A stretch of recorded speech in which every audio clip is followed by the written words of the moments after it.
What's up, YouTube? It's your girl Jackie D, and I'm gonna be on here for a quick video. I know I promised that I would get one out last night.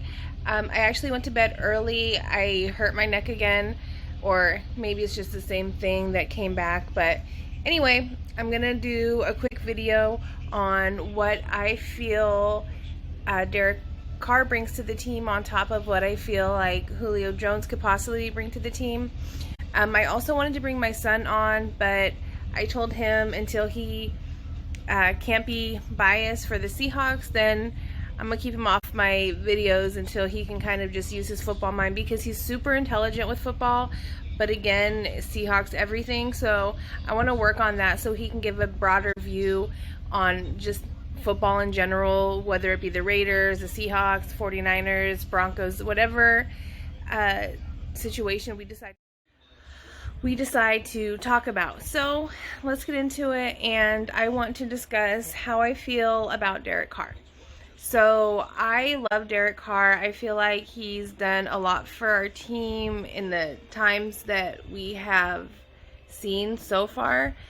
Statistically anyway, I see that people say, oh, well, what has he done for you guys? Like, what is he really doing? He doesn't play in the playoffs, but in 2016, he brought us to the playoffs. So regardless of, oh, he didn't play in that game, okay, he broke his leg. So if we didn't have him, and we would have went with Teddy Bridgewater, or who else was it? There's any other draft quarterback that was drafted that year, we wouldn't have gotten where we did. He did bring us there. He not only was in the MVP race, but as soon as he broke his leg, that was taken from him. So he still should have been in that talk regardless of him breaking his leg, because of his stats that year, the fact that we hadn't seen the playoffs since 2002 until he brought us there, and on top of the fact that after he broke his leg, we were unable to do anything without him. I believe that if he did not break his leg and he played in the playoffs, we would have gotten so much further. That might have been our year. So again, I have no issues with Derek Carr. I feel like the more we build around him, not even just the offense, but the more we build our defense, the more we will see him shine. Because I can tell you, if Tom Brady or any other really good quarterback that has had multiple playoff appearances or multiple Super Bowls or whatnot, they did not have the defense that we have had and have provided for Derek Carr to succeed. So again, I have no issues with Derek Carr. I feel like the better we get all around, the more we will see him shine. And then people can sit there and say, damn, like, why would they even trade him? Why trade him at all? Because look what he's actually doing for the team. So again, that's how I feel about Derek Carr. I can't wait to see what he does this year with, Edwards and Ruggs being in his second year, maybe even John Brown excelling a little more than Aguilar did. But again, that's my quarterback, and that's who I stand behind, because again, like I've said multiple times, he has done some good things for this team, not only by bringing us to the playoffs in 2016, but he broke his leg. So of course, when you come back, you're going to be a little sketchy on getting hurt again, because that was a big blow to him. So again, I'm just excited to see what he can do this year. My thoughts on Julio Jones, I feel like he and Derek Carr would be so explosive that I wouldn't mind trading a couple good draft picks next year, or maybe even the following year, including, to get that weapon that he needs on top of the defense that we just brought in.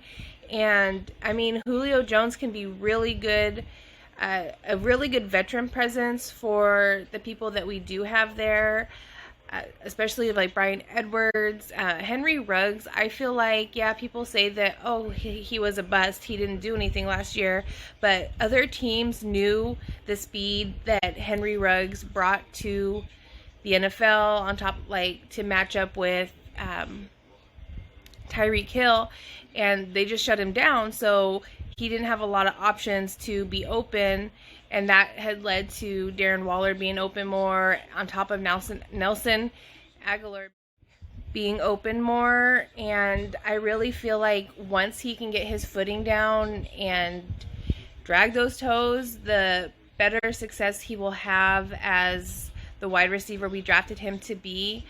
I know that a lot of people are doubting him, but I really have high hopes for Henry Ruggs on top of Bryan Edwards, and I am so excited to see what we do in that season coming up. But again, I feel like Julio Jones would be a really good asset to the team on top of mentoring and his connection that I see he can have with Carr, because I just can see a lot of explosive plays with them.